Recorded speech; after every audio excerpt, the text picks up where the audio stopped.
What's up, you guys? I'm Ryan Rhodes, and welcome to One on One.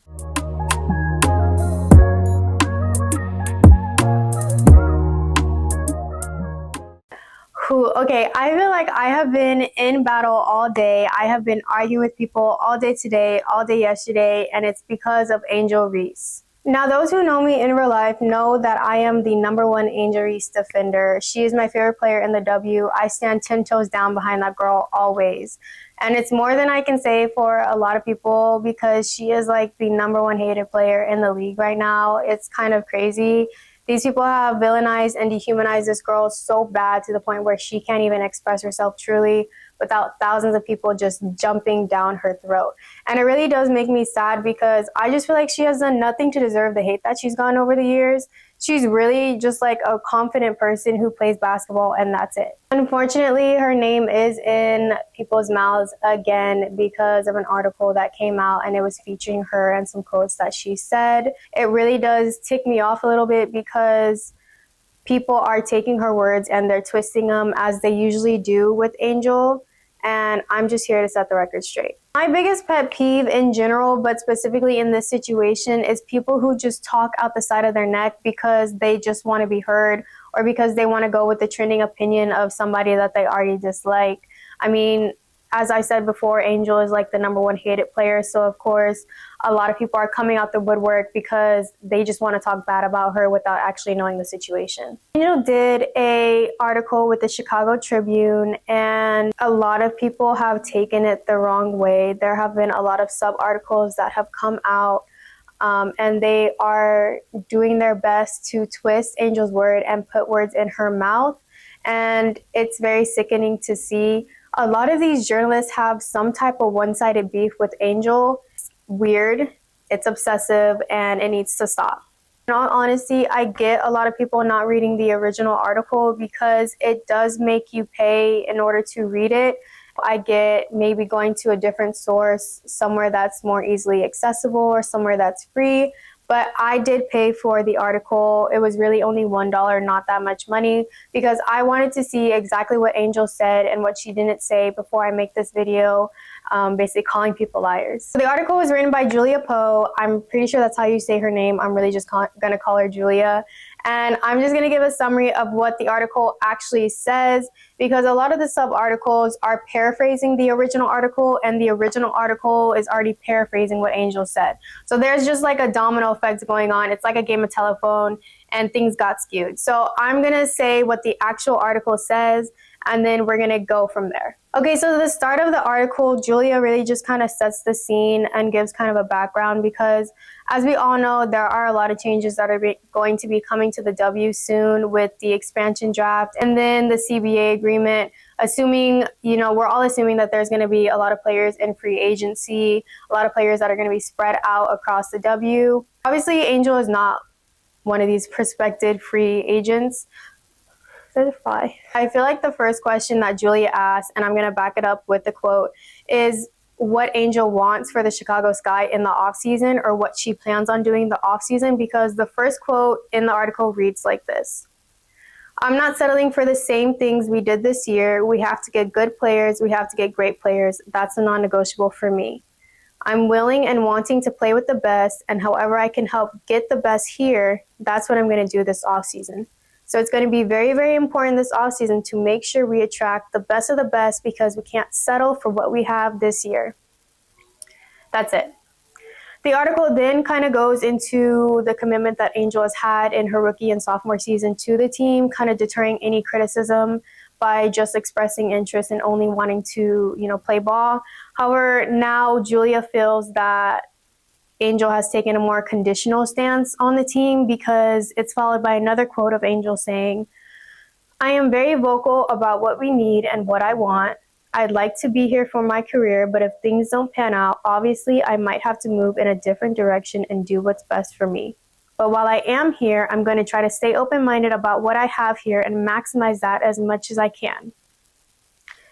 So those are the first two quotes in the article. Then we have this long section of maybe 3-4 paragraphs of Julia talking about what Angel wants with this guy. Mind you, there are no more direct quotes from Angel in this section, But she talks about Angel wanting, different, better office spaces, a better training facility, a more dynamic style of play on the court, and then obviously a better roster. From this moment on, Julia goes to talk about how the team has changed since Jeff, the new general manager, has taken over. She talks about the Kalia Cooper trade and then the trade to get Ariel Atkins.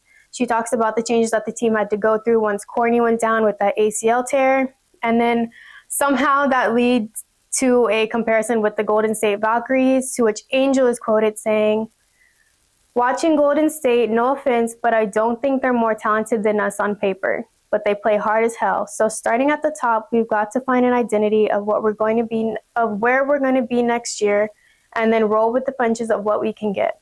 Now we're going to get into a part of the article that talks about the roster of the team and how there's a potential opening for 9 spots. Julia then says that Angel believes she and Camilla are the only 2 guaranteed spots on the roster. Mind you, again, there is no direct quote from Angel that actually says this, but whatever, let's move on. Then the article talks about what Angel feels the team needs. So Angel says the team needs a backup post, a good amount of shooting guards, obviously ones that can shoot threes efficiently, and then a point. Again, I'm not going to read the whole thing. I'm just going to give a summary of it. That's a very huge majority of the article. So now I'm going to skip over to the end with the last quote from Angel saying, "The priority is being able to convince free agents that this is an organization that is going in the right direction. Honestly, it would be a leap of faith for a great player to come here and show that this is something that they want to be a part of, and we can bring that championship mentality." Now, I do recommend going and reading for yourself if you are going to speak on this, because the original article has all the real facts. But if you don't want to read it, you don't have to. I would just recommend shutting your mouth in terms of the situation. All in all, this article really is just about Angel wanting the best for herself and her team. That's really it. The biggest problem that I feel I have with the original article, and then I'm going to go into the sub-articles because it's all kind of connected. The biggest problem I have is that a huge bulk of the article is just Julia's interpretation of what Angel is saying. And I get that you can't have an article that's just quote after quote and just a long list of quotes. You have to have some filler in there. I totally get that as a writer. But Julia alludes very often to what Angel believes, Angel feels, what Angel wants, and then doesn't really have the quotes to back it up, or the quotes that she did put in have no correlation to what she just said Angel wants. So I'm going to give an example. Towards the end of the article, we are getting into Angel talking about Courtney and the point guard position. And so this is the direct quote that Julia put in from Angel. This is what Angel said. "We can't rely on Courtney to come back at the age she's at. I know she'll be a great asset for us, but we can't rely on that. We need someone probably a little younger with some experience, somebody who's been playing the game and is willing to compete for a championship and has done it before." That's all that Julia put in that Angel said in terms of a direct quote. However, this is what Julia says Angel meant by that quote. While praising Vandersloot's abilities and leadership, Reese balked at the prospect of building the roster around a point guard attempting to return from an ACL tear at age 36. And she doesn't believe backup options such as Banham or Van Lith are better prepared to carry the mantle on a playoff team. Angel didn't say that. Those words didn't come out of Angel's mouth. First things first, Angel didn't balk, whatever the word is, at anything. She praised Courtney's abilities, but she also said at the same time, being realistic, that it's going to be very hard to build a team around somebody who is getting up there in age. She's almost 40 and she's coming off of an ACL tear. That's just facts. Then we have the second part of where Julia says that Angel doesn't believe that Rachel and Haley are good backup options. Those words never came out of Angel's mouth. Angel did not mention Rachel or Haley, and I feel like if she had, that would have been put in the quote because that could have been a huge centerpiece for this article. But it's not in there because Angel didn't say it. Julia really, I feel like, pulled that out her ass and just put those words into Angel's mouth. So now we have all the sub articles, and their headline is Angel doesn't believe her teammates can lead her to the playoffs.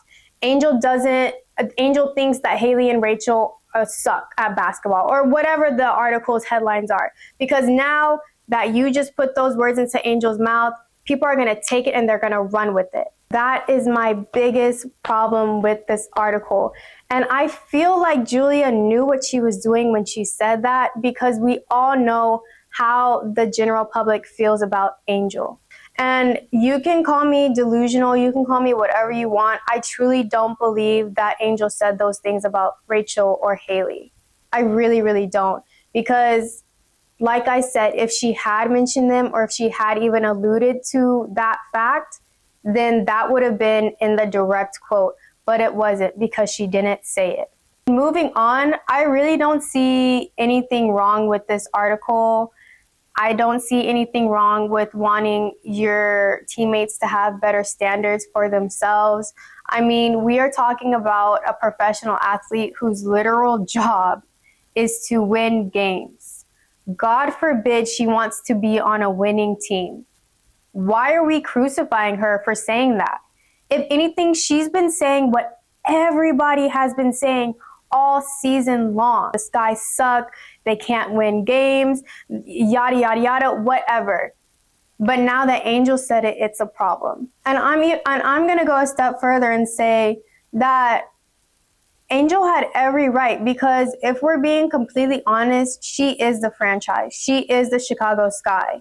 You will not see the Sky brought up without her name being attached to it. I mean, she made that team. Regardless of what you think about her on the court performance, you can't deny that she is so marketable for any team that she's a part of, but especially the team that she's a part of now. A lot of people went to the Chicago Sky because of Angel. When she came into the league and she brought a lot of fans with her, they followed her to the Sky. I don't like how Angel's comments are always seemingly mischaracterized and misconstrued in a way that brings negative light on her, because she never says anything bad. At the end of the day, she did apologize during a press conference after their win against the Sun, and I'm going to play that clip right now. Are you frustrated with the organization or frustrated in general? I don't think I'm frustrated. I probably am frustrated myself right now. I think the language is taken out of context, and I really didn't intentionally mean to put down my teammates, because they've been through this with me throughout the whole year. They've busted their ass just how I busted my ass. They showed up for me through thick and thin, and in the locker room when nobody could see anything. So I would apologize to my teammates, which I already have, about the article and how it was misconstrued, about what was said. And I just have to be better with my language, because I know it's not the message, it's the messenger, and understanding what I say can be taken any kind of way. So I just have to really be better and grow from this. Okay, now I love her for this, because at the end of her apology, she does just speak the truth. It's not the message, it's the messenger. You guys had no problem when it was ESPN saying it, when it was multiple fans saying it, when it was big journalists saying it. You guys all agreed that the Chicago Sky are not doing well as a team. But now that Angel said it and she's actually on the team, it's a problem. My final point is this: these grown adults that decide to watch Angel's every move because they are looking for any reason to talk down on her, they're looking for her to misstep. I think that it's time that you get a hobby. I'm going to kind of wrap it up by saying this, and I'm not even saying this as an Angel Reese fan. I'm saying this as a human being that has sympathy and empathy for others, that the hate needs to stop.